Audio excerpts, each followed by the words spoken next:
En este momento comenzamos la parte, es que tenemos una nueva productora que está entrenando, entonces la jefa de producción, la vicepresidenta, presidente, la vicepresidente, le dijo, a los 30 minutos le cortas a tu tío. Y la chiquis, obediente y capaz como es, a los 30 minutos ya me cortó. Muy bien. Entonces, hecha esa aclaración, vamos a entrar a la parte editorial. A partir de este momento comienza la sección editorial de Platica con Ángel, correspondiente al lunes 7 de octubre del año 2024. El título es el siguiente: Muy pronto enseñó el cobre. Repito, muy pronto enseñó el cobre. Ese es el título, será el tema de esta parte editorial de Platica con Ángel. Como suelo hacerlo, ¿por qué ese título? Evidentemente me estoy refiriendo a la presidenta CONA, a la anticientífica, que no tuvieron que pasar o no hubo que pasar 6 meses, 1 año, año y medio, dos años, para ver sus grandes limitaciones frente a las exigencias de la gobernación. Con escasos 6 días, que sería martes, miércoles, jueves, viernes, sábado y domingo, con estos 6 días, ya la señora doctora anticientífica demostró que, como decimos en el béisbol, no trae nada en la bolita. Esta es una expresión beisbolística o beisbolera muy interesante. Sale el pitcher en la primera entrada. Entonces, normalmente el equipo contrario lo cala. El manager dice, vamos a ver qué trae en la bolita, qué pichadas, qué secuencia de pichadas, que si primero un slider, luego 2 rectas, luego un cambio de velocidad, etcétera. De tal manera que la paliza o agarrarle la pichada o adivinarla será quizá en la segunda o tercera entrada, que para fines prácticos estaríamos hablando, si 9 entradas equivalen a 6 años, la tercera parte sería 2 años. Entonces, a fines del segundo año ya estaríamos con elementos para decir, no trae nada en la bolita, ya le tomaron la medida, etcétera, etcétera. Pero hay otros pitchers que tienen un día malo, que salen con el santo de espaldas. Y en la primera pichada, ¡pum! Home run. ¡Ay! Y el manager empieza a darse vueltas y bueno, a ver, síguele. Y luego en la segunda se le envasa uno y llega a la primera. Y ahí está ya. Y empieza el pitcher a ponerse ya nerviosón. Y luego viene el tercer bateador, pega un doblete, llega a la segunda base y el otro avanza a la tercera. Y ya tiene 2 carreras y 0 outs. Y luego viene el cuarto bateador y pega un jonrón con 2 hombres en base. En ese momento sale el manager y le pide la bola. ¿Por qué? Porque era un día malo para ese pitcher. Salió con el santo de espaldas. Muy bien. Trasladémoslo eso a la política. Empieza la anticientífica el día 1. Va y pronuncia un discurso chafa, soso, de alabanzas a su titiritero y nada más. Y la bola de babeantes seguidores ahí cometiendo una ofensa, ya casi tumbaban de la silla a la finada, ¿verdad? Casi la tumbaban y ellos ahí me recordaron la bufalada de Salomón Faz cuando la campaña de López Portillo. Igualito, así atrás, atropellándose y todo. Y dice uno, bueno, y luego cuando el beso de Judas, dirían algunos, otro el beso del diablo o de la diabla, pero el caso es que eso ahorita sin pena ni gloria. Nada dijo acá espectacular, dijo puros lugares comunes. Pero luego se ve en la tarde al Zócalo, a la Plaza de la Constitución, y empieza con una ceremonia que es falso que así se hicieran esas ceremonias hace 500 o 600 años. No es cierto. Eso es un invento de una bola de oportunistas que andan haciendo limpias y que el huevo, viene usted cómo está aquí, ya le quité todo el mal y las hojas ahí, humo, copal y lo que sea. Así no eran las ceremonias. Sin embargo, producto de la superchería y de la ignorancia de López Obrador, queriendo venderla como homenaje a los pueblos originarios, y queda en ridículo simplemente. Pero esta señora que se dice científica, pues yo lo entiendo en López Obrador, un hombre ignorante, un hombre inculto, safio y educado, formado en la parte más atrasada del trópico mexicano, en el trópico de la Chontalpa, Tabasco, etcétera. Ahí entiende uno esa propensión a la brujería, a las limpias. Bueno, dice, pero ya se va. Pero la señora que se crió en hogar fifí, doctores, científicos, por ejemplo, al que es su padrastro o es el compañero de su señora madre, con el cual vive hace, pues no sé, ahorita son 60 y, ¿cuántos años tiene? 61, 62, 62, tiene casi 50 años, digo, no con él, pues, pero él cuando ella tenía 14 o 15 años, una cosa así, ya a partir de ahí fue su padrastro, porque el padre fue un padre ausente, fue. Y por eso yo afirmo que ella encontró en López Obrador la figura paterna que nunca tuvo, ¿verdad? Le acaban de poner su nombre para la aclaración, y no tengo nada contra de eso, pero es un doctor en bioquímica, creo, chileno, que está nacionalizado mexicano, y le acaban de poner a un centro, a un laboratorio, su nombre. No estoy en contra de que se honre de esa manera a los grandes científicos en México, de ninguna manera. Pero sí me parece muy inoportuno y muy oportunista que 2 días después de que toma posesión la anticientífica le pongan el nombre de su padrastro a un laboratorio. Que alguien me dirá, oye Ángel, pero esa es una decisión ya toma. Espérate tantito, hombre, retrásala 1 mes, 2 meses, no va a pasar nada, ¿verdad? Sin embargo, pues, estamos hablando de alguien que se formó, se educó en un ambiente de ciencia, en un ambiente de ciencia. Ella se casa con Carlos Imas, hijo de un gran doctor en matemáticas, un personaje, Carlos Imas, padre. Entonces, en ese ambiente que de repente aparezcan echándole humo y todo, dice uno, esto es una hipocresía, esto es una burla a los pueblos originarios. Y habría que ver si todas las mujeres que estaban ahí en realidad viven allá donde viven esos pueblos originarios. No, es como cuando los mariachis llegan con tenis Nike a tocar, y con tenis, pues no, ¿verdad? O sea, algo no casa ahí. En esas condiciones, pues, pienso que la anticientífica con 6 días ya demostró que no trae nada en la pelota en el primer inning.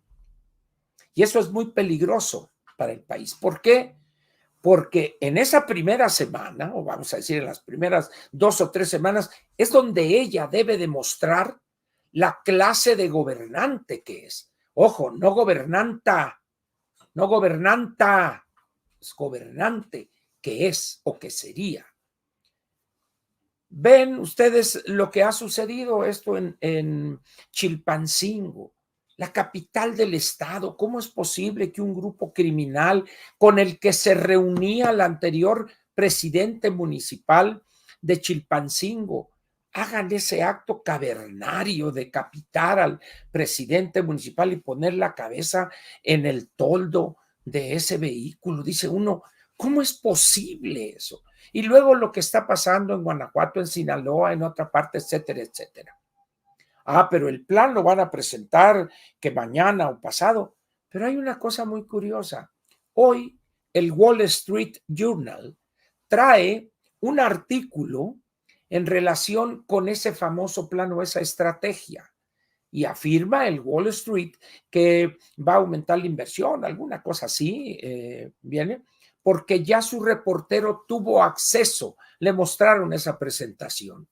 Y dice uno, qué raro, ¿y por qué no se la mostró al Economista, al Financiero, a Reforma? Bueno, a eso no los pueden ver, ¿no? Pero al Excelsior, al Universal, al Milenio, no sé. Es decir, son las cosas absurdas, pero la cereza del pastel, hoy llega esta señora que me da un sentimiento, la pobre, pero yo cada vez que la veo me acuerdo lo que dijo el cordobés, que para ser un buen torero el primer requisito es parecerlo. Es lo mismo. Esta señora debería primero parecer secretaria de Gobernación. Y la veo entrar ahí al edificio, están los guardias, le abren la camioneta y la puerta, y entra, y vestida de unas fachas, parece, como diríamos en mi tierra, parece aleluya. Es que se ponen esos de la iglesia esta del Naasóm, el que es amigo de Martí Batres, este depredador sexual, de violador de niños o niñas, etcétera. Naasón, no sé qué, un nombre rarísimo, que andan con la falda hasta el tobillo, así entra. Y dice, ¿y esta quién es? ¿Esta chapita quién es? Es la secretaria de Gobernación. No me frieguen, les digo, eso que va ahí, bueno, ya lo que fue es a dejarles a los senadores las iniciativas de reforma de las leyes reglamentarias, que no secundarias, las leyes reglamentarias de la reforma judicial, y sale, y a la salida pues sí le hacen algunas preguntas. Oiga, ¿y qué piensa usted que la violencia? Ya no soy secretaria de Seguridad Pública. Entonces alguien le dice, pero usted es secretaria de Gobernación. Es que yo no me encargo, yo me encargo nada más de la paz interior, la seguridad interior. Bueno, pues eso tiene que ver con la gobernación de este país. Qué lamentable que en el día sexto, en el día o séptimo, esta señora esté evidenciando sus alcances infinitamente pequeños para una tarea como la que debe llevar a cabo el secretario de Gobernación. Ahora es explicable si su única experiencia realmente que domina es cuidar chamacos, a 3 talegones que son los hijos mayores de López Obrador.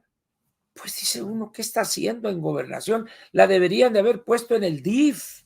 Ahí es donde debería estar ella, ahí cuidando y dándoles papillitas a los chamacos y todo, pero no en Gobernación. Y esto ha sucedido en menos de una semana o 6 días y medio, si gusta usted, pues. ¿Eso qué nos dice? Que este sexenio va a ser peor en materia de el desempeño de la gobernante que el anterior. Enseñó el cobre desde un principio, que el tren a Pachuca, que esta secretaria de Gobernación y sus declaraciones, fíjense nomás a qué nivel llega la anticientífica. El edificio, ojo, el edificio principal del aeropuerto Felipe Ángeles obtuvo un premio por ser el más bonito del mundo. Lo han festejado. Y ella misma diciendo, ya ven, aquellos que decían que en esto, a ver, ¿qué dicen de ese premio? Pues nada hay que decir. Simplemente el premio dice que es un edificio muy bonito. No más que los aeropuertos, para que sean realmente aeropuertos, hay que evaluarlos en función del número de pasajeros que mueve, no de la belleza de sus instalaciones. ¿A qué nivel de chafería llega la anticientífica que su único argumento para defender el AIFA, que va a terminar, acuérdese usted de mí, en base militar, lo que siempre ha sido desde 1953, una base militar, para una bola de avioncitos de juguete que tienen ahí, ¿verdad? Y dice uno, ¿qué nos pasa? Diría el gran Héctor Suárez, que en paz descanse. Ese es el tamaño de la anticientífica. Y luego, exhibiendo su ignorancia en materia de la Constitución. es que ya se aprobó la reforma y no hay amparo que valga. Miren, yo entiendo y acepto que el gobernante no tiene que ser especialista en todos los temas de la gobernación. Lo entiendo, lo acepto, pero eso no quiere decir que no tenga conocimientos elementales y más en tratándose de un asunto con la reforma judicial. No soy abogado, no soy evidentemente experto en derecho constitucional, pero algo he aprendido yo en estos caminos de Dios y preguntándole a los que saben y estudiando la Constitución. Miren ustedes, la tarea constitucionalmente asignada a la Suprema Corte es vigilar que las leyes que apruebe el legislativo, ojo, que las leyes que aprueba el legislativo sean congruentes con el texto y el espíritu constitucional, nada más. No hace otra cosa. Esos que dicen ahora va a legislar, no sean brutos, hombre, por no decirles otra cosa. ¿De dónde sacan ustedes que la Suprema Corte quiere legislar? Para que llegue a eso, tiene que analizar las demandas que se presentan, en este caso un amparo o varios amparos que se presentaron. En otros casos es una acción de inconstitucionalidad, otros casos es una controversia constitucional. Entonces la Corte lo recibe. Hay veces, hay ocasiones en que es una soberana estupidez lo planteado por el que está presentando ese recurso, que la Corte no entra al fondo del asunto por algo, una expresión que a mí me gusta mucho, que es por ser notoriamente improcedente. Yo diría, porque los que elaboraron esto son muy pendejos, pero el lenguaje jurídico, pues habría que poner porque el coeficiente intelectual de las personas que redactaron y revisaron este texto son limitadas en sus conocimientos. No, mejor digo, es muy pendejo. Bueno, esa es una. Se desecha por ser notoriamente improcedente. Ese es un caso. En el otro, al encontrar que hay materia para analizar esa demanda o ese recurso, se turna a alguno o a algunos de los ministros. Y ellos deberán elaborar un proyecto de resolución que se someterá a consideración de la sala, que son 5 integrantes, y de ahí se pasaría al pleno para su discusión. En el pleno de 11 integrantes, de 11, para que ese recurso, perdón, para que ese documento que fue recurrido, que fue cuestionado mediante una acción, una controversia constitucional, etcétera, ¿ya?, sea desechada y declarada esa iniciativa que se convirtió en una aprobación por las 2 terceras partes de las 2 cámaras del Congreso de la Unión, etcétera, y el 17 congresos locales, la Corte, el Pleno de la Corte, para desecharla como inconstitucional, requiere 8 ministros. Con 8 ministros, ¿y por qué 8?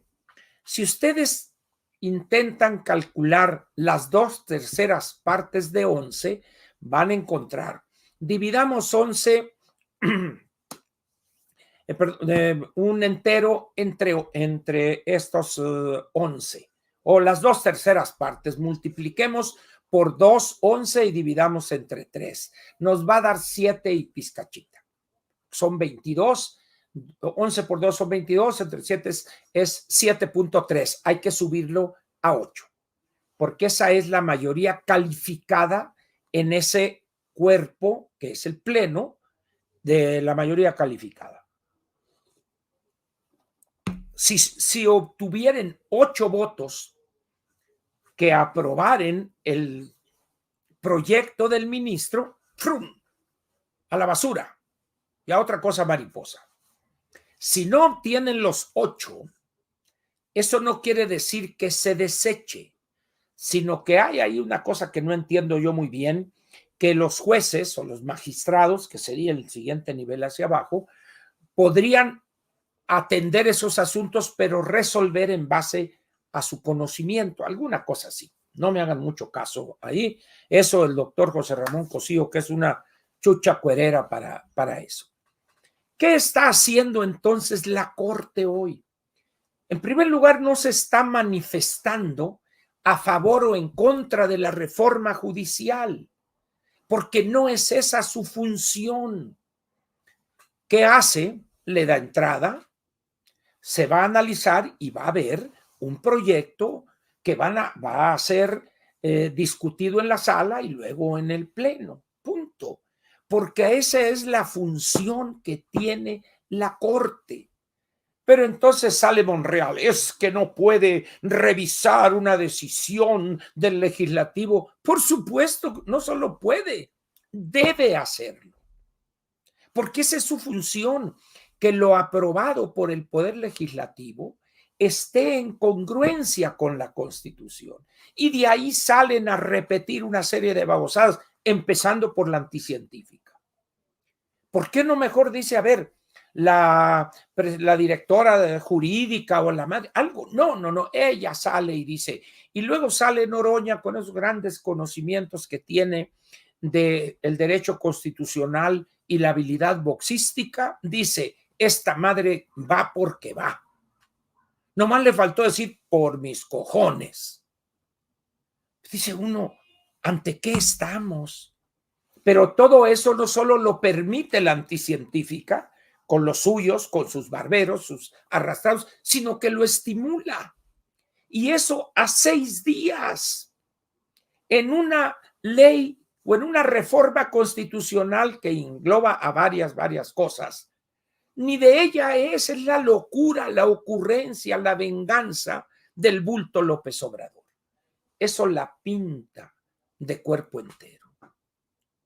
Por eso digo, a 6 días, a menos de 7 días de que tomó posesión, que rindió la protesta de ley, ya enseñó el cobre, enseñó su ignorancia en materias clave, como es esta cuestión de la reforma judicial, enseñó el cobre en materia de la seguridad y el combate al crimen. En esas condiciones, dice uno, ¿ante qué estamos? Uno esperaría, pues, 2 años. ¿Qué 2 años? A los 6 días ya chafió la compañera. ¿Qué va a hacer con esa visión que tiene absurda? Producto de su ignorancia, de su falta de dignidad para tomar decisiones o plantear cosas que no importa que contravengan las locuras de López Obrador. La violencia criminal. Efectivamente, yo me he expresado elogiosamente del licenciado García Harfuch, pero he dicho también, si lo dejan trabajar y haya una coordinación estrecha con las Fuerzas Armadas y les dejan hacer su trabajo, va a haber una acción o acciones exitosas en contra del crimen organizado. Pero si no lo dejan actuar al licenciado García Harfuch y tampoco a las Fuerzas Armadas, Fuerza Aérea, Ejército y Marina y Guardia Nacional, va a ser un fracaso peor que el del bulto López Obrador. ¿Y por qué peor? Porque cuando recibió el país López Obrador, le entregaron áreas, la Policía Federal, ya medio acabadona, lo que quieran ustedes, pero le dejaron dinero, mucho dinero, cientos de miles de millones de pesos en fideicomisos. La anticientífica no tiene esa ventaja. Con una economía estancada, peleados con España, con la Unión Europea, con Canadá, con Estados Unidos, cosa que no había hace 6 años. Por eso digo que este gobierno será peor, peor será. Entonces, ¿qué tendremos? López dijo, abrazos no balazos. Yo digo, ¿acaso este gobierno serán más abrazos y cero balazos? Es muy posible. ¿Por qué? El gran problema de la anticientífica es ese espacio o esa condescendencia con los buenaonditas. Ay, no, pues ¿cómo van a ser? Va a haber una matazón. Es que la matazón ya existe desde hace 15, 20 años. O los buenaonditas, hay que darle el beneficio de la duda. ¿A quién? ¿Beneficio de la duda? ¿Por qué? ¿Con base en qué argumentos? Si no estás viendo la paliza que le pusieron en la primera entrada y no cae todavía un solo out, hay que darle el beneficio de la duda cuando tenga 30 carreras a 0, perdiendo. Señores, en 6 días enseñó sus grandísimas limitaciones. Y ese video ahí, pues no deja muy bien parada la relación con el Chuy. Quién sabe qué vaya a pasar ahí también. Por fortuna, el divorcio existe en nuestra legislación civil y se pueden divorciar en cualquier momento. No hay ningún problema. Ahora bien, la belleza lo es todo en relación con este aeropuerto, pues que tiene vuelos muy poquitos, pero no tiene pasajeros.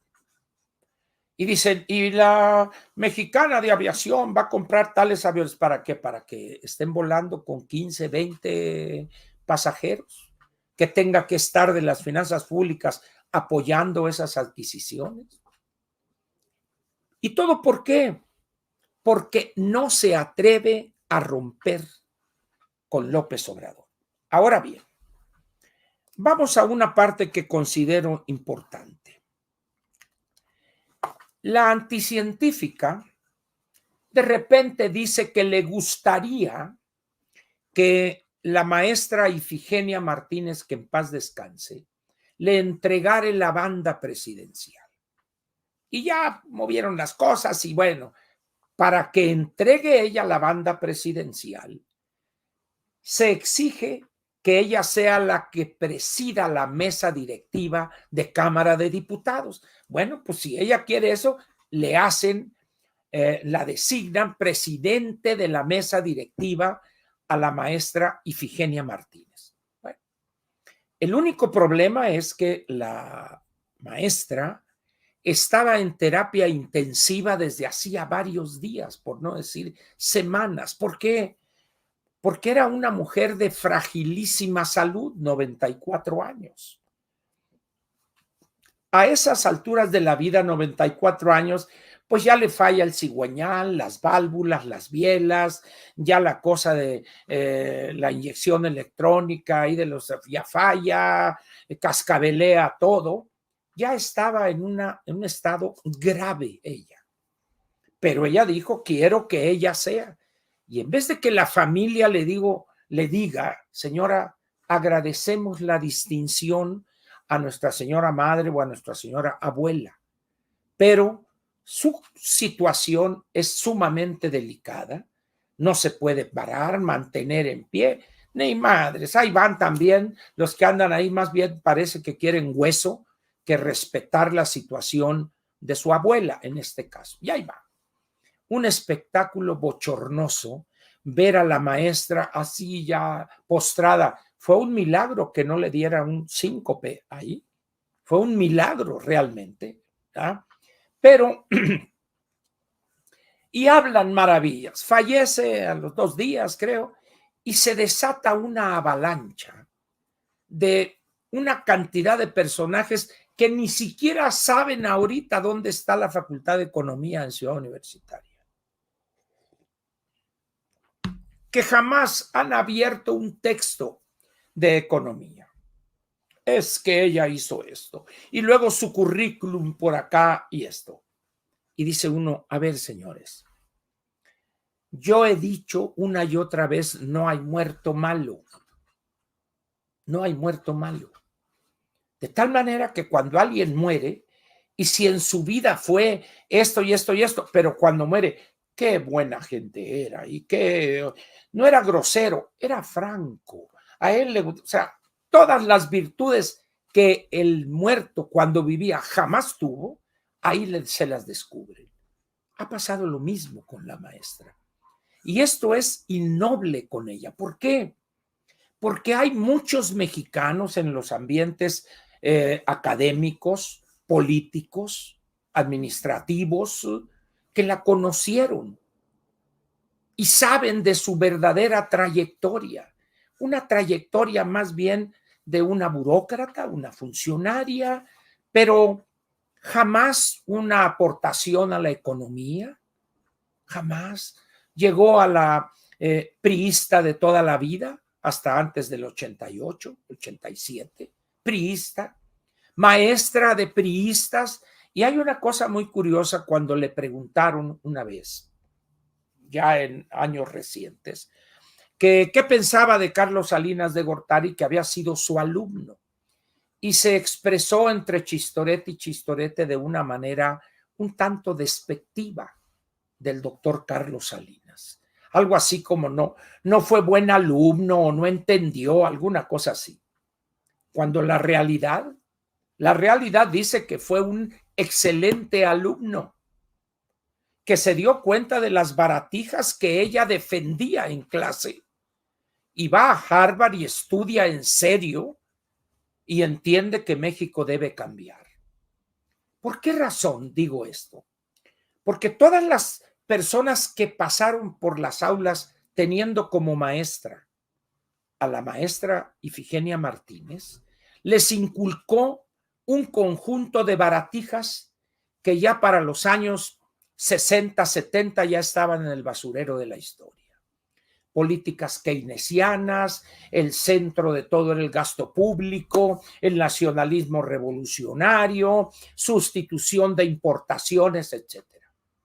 Al grado tal es de la gravedad de esas ideas que hoy estamos preocupados por un déficit en la operación del gobierno del 6% este año. Creo que va a ser 6.2, leía hoy en la mañana. 6.2 y el suavecito planteó que iba a ser, como ya se terminaron las obras de infraestructura grandes, ya no se va a requerir recursos y por eso vamos a bajar fácilmente al 3% el déficit. Téngale. Ni han terminado las obras y no va a ser el 3%.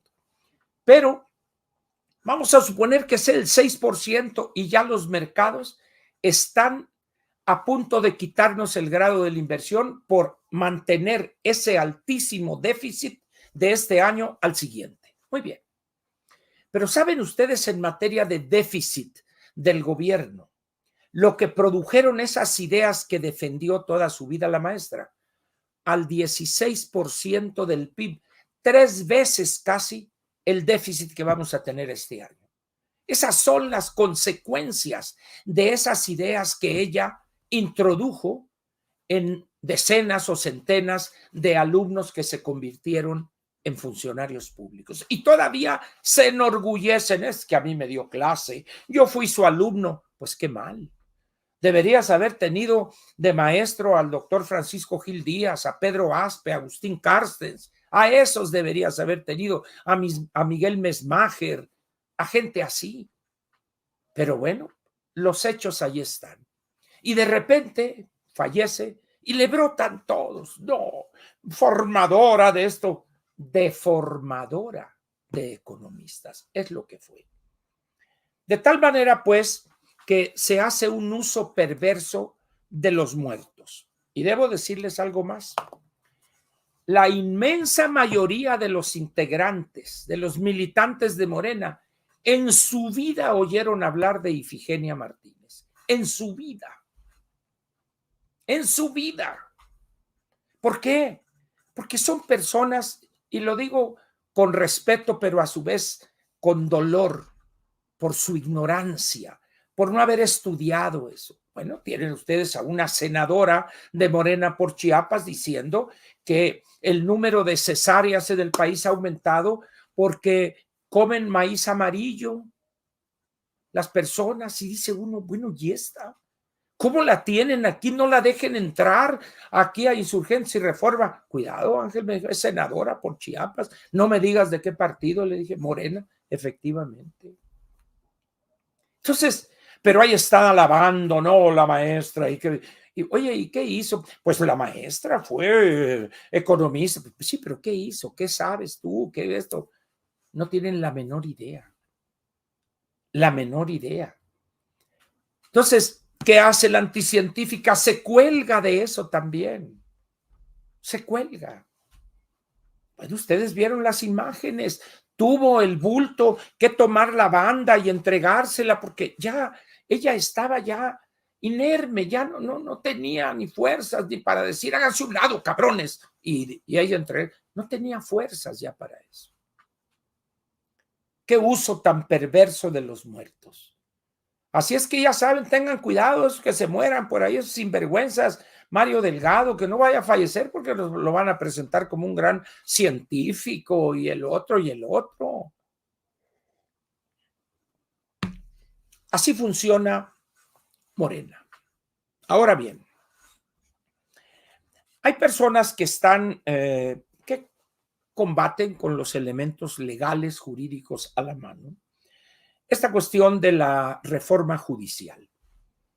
Hacen lo correcto, o sea, sin duda alguna, es una batalla legítima y obligada un tanto. Sin embargo, yo tengo una opinión diferente al respecto. Hay un refrán muy interesante que dice que cuando el adversario se está equivocando, no hay que distraerlo. Es evidente que Morena está cometiendo un gravísimo error para ese movimiento con esta reforma judicial. En vez de cancelarla y regresar eso con esta estupidez de López Obrador por una venganza en contra de la Suprema Corte, por no haber cedido a sus estupideces jurídicas, estamos metidos quizá en el peor y más grave problema que hemos tenido en el México moderno desde los años 20 o 30 del siglo pasado.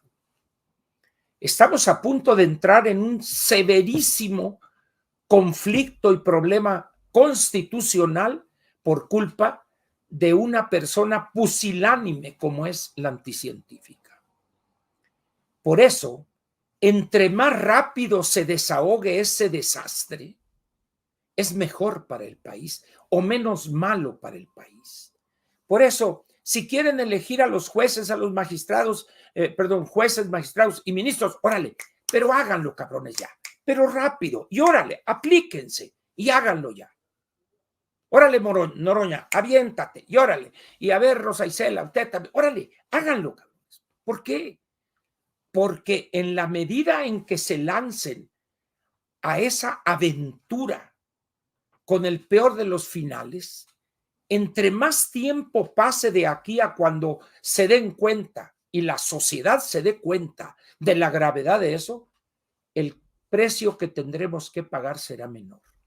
Por eso yo les digo, yo los reto, órale, hagan la reforma judicial, pongan eso, elijan a este y al que quieran, pongan a la Lenia Batres de presidente de la Suprema Corte, órale, pero háganlo, cabrones, no se retrasen, no le saquen. Ya hicieron este batidillo, órale, ahora se lo comen, vámonos. ¿Y sabe qué? Tendrían que recular ante la gravedad de lo que han generado. ¿Y por qué? Porque no tuvieron la mínima dignidad, empezando por la anticientífica y siguiendo con Ricardo Monreal, para decirle, presidente, está usted mal. Va a colocar al país en una severísima crisis constitucional. Pero como son una bola de capones, ¿sí? Porque les cortaron las gónadas, dirían en mi pueblo, ¿verdad? No tienen voluntad, son cobardes, son arrastrados. Monreal sueña con que va a ser candidato a la presidencia y luego presidente. Ah, Ricardo, qué bárbaro, qué perdido andas. Tómale tu candidatura, es lo que vas a lograr. Y el otro, ya Dan Augusto anda ahí. En un descuido hasta la notaría te quitan, Adán. Ten cuidado. En esas condiciones, pues, cierro esta parte editorial deseando que a la brevedad posible lleven a la práctica esa locura de la reforma judicial. Órale, pero ya, ándele, vámonos. Como decíamos allá en Lecumberri, moviéndose, Fajinerito, moviéndose, y paz, y llórale, vámonos. Así con, órale, duro, vámonos, aplíquense, órale, y pongan a la Lenia, y pongan a su otra hermana, y pongan a quien quieran, llenen ahí de basura, de cascajo, como han llenado este gabinete. Cascajo puro, chafería pura. Vean ustedes la secretaria de Gobernación. ¿Ustedes piensan que la van a respetar los gobernadores mismos de Morena? Se van a pitorrear al frente de ella, hombre. Para empezar, imagínense un gobernador que mida 1.75, 1.80 y llegue ella que apenas levanta el 1.30. Ya, mi secretaria, ya, tranquila, voy a hablar con la presidente. Con usted no tengo nada que hablar. Punto. Hasta que la manden de embajador a Honduras o a Panamá o a no sé dónde. ¿Ah?